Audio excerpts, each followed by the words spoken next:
Never take life for granted. Shit real.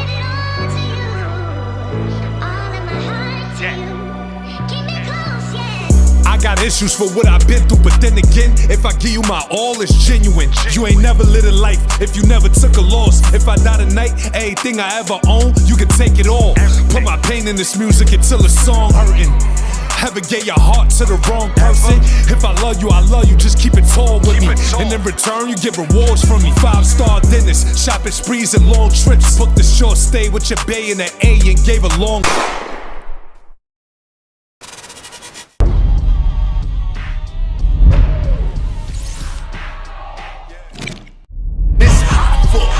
Trapper turn smack rapper. Only smack rapper that you know is smack rapper. Yeah, it's a long story, but you say you want to get to the beginning. Yeah. It started like in 6th grade.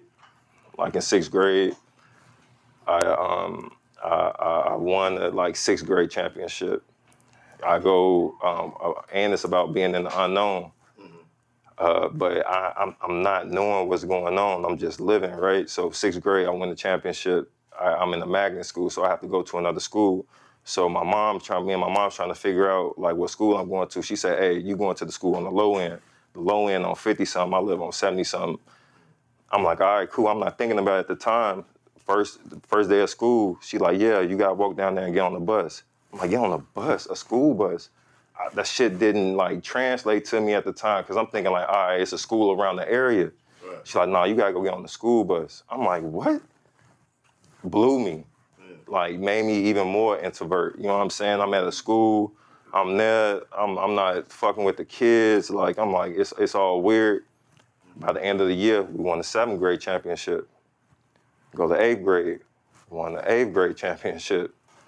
Now it's time for high school.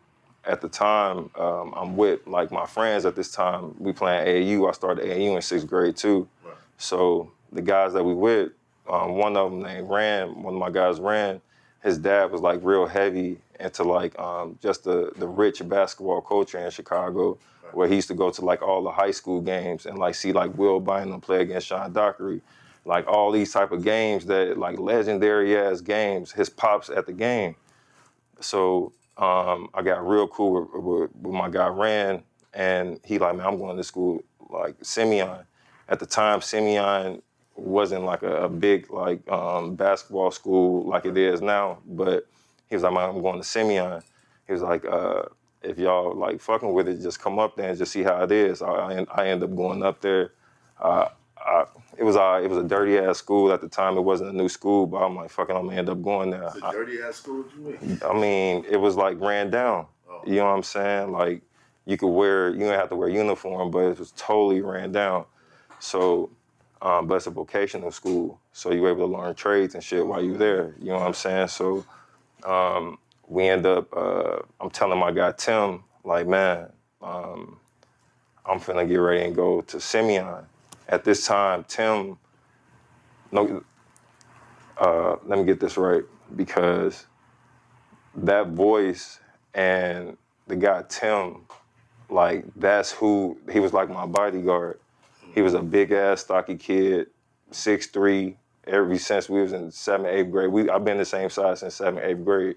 So I'm thinking I'm gonna be like 6'6", you know what I'm saying? But he kept the money from the dice game. No.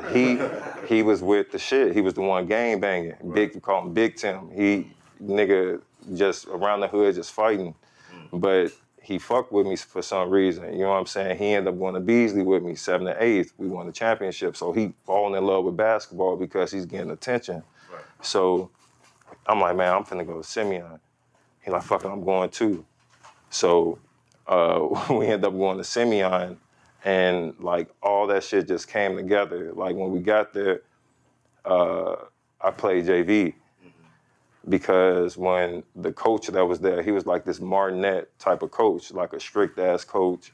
He didn't play no games, and at the time he was teaching me discipline.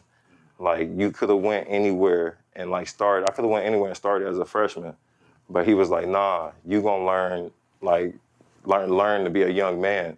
So anything in the school, if you got back to Harrisburg, you know you getting your ass whooped or something. You know what I'm saying? He was one of them type of guys. But a lot of people be like, man, what he doing that? Some of us needed that.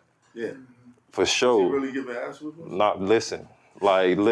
Yes. But wow. yes, like some of us needed that. You know what I'm saying? Like you got city kids coming up here, yeah, you gotta be able to fucking think. Yeah. Critically think. What are you doing? So he one of them brother man. You know what I'm saying? One of them type of guys. You know what I'm saying? What you doing, brother man? This and that. Like, but at the same time, he teaching us, grooming us to become young men. I get on the JV and we win the championship in JV. So from 6 to my freshman year, we won back to back. So we won JV championship. And we don't know what we got at the time because we like, man, we love playing with each other, but this can be like something like big. This can be like something huge, you know what I mean?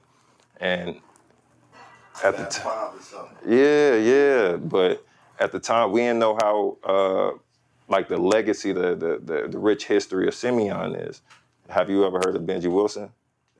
Have anybody heard of Benji Wilson in here? Yeah. He was a player that got killed in my school at the time. He was the #1 player in the nation. Wow. He went to Nike camp, ended up coming back, probably gang banging, allegedly, and ended up like getting shot while he was #1, ended up getting killed.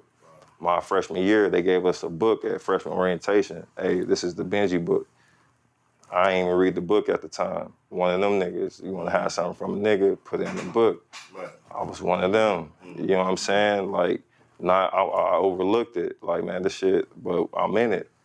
The best player at Simeon wore number 25 because of Benji. He wore number 25. So I got the number on, I'm representing them, but I ain't get the totality of the story. Right.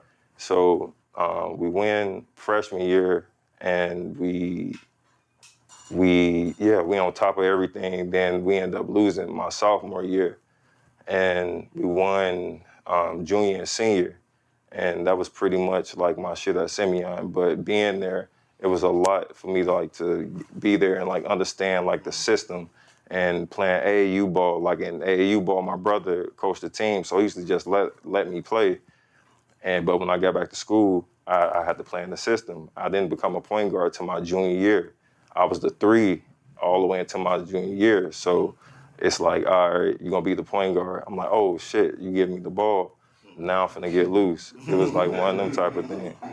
Fact. Was the coach the first father figure? No, I had a few. My AAU coach. I had my guy Dre. Dre was the dude that really like took care of me in Shaw. Like I met him probably my 7th or 8th grade year, and he used to always be at Simeon because his nephew went there. But Dre was like real tough in the street, like heavy in the streets. So he was super low key, and I used to ask my bro, "Why you so low key? Why you so low key?" And like he didn't tell me until like a few years after. Like he used to drive me from Simeon, that's on 80-something. He used to drive me to 180th, drive me back to 66, then drive back home to 180th every day after practice to like work on my game, teaching me once again discipline. Hey, you gotta work on your game. Hey, I see something in you, but I'm like, bro, why you so low key? Like you don't got, you know what I'm saying? Like you don't got no chains on. Like your family well taken care of.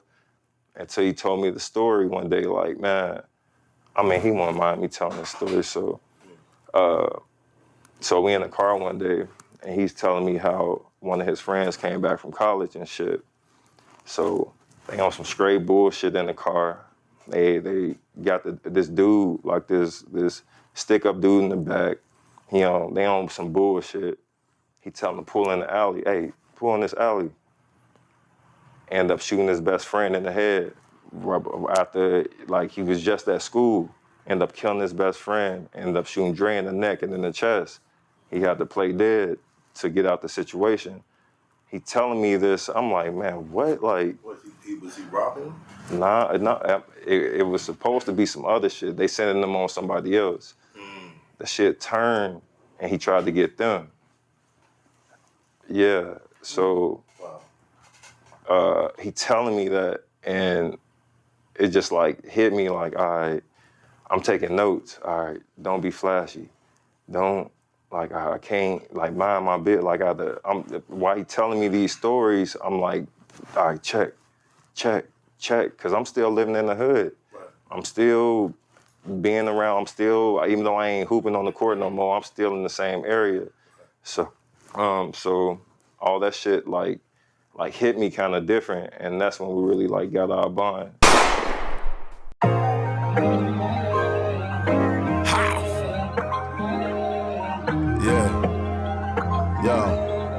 I just want to get right to it. Look.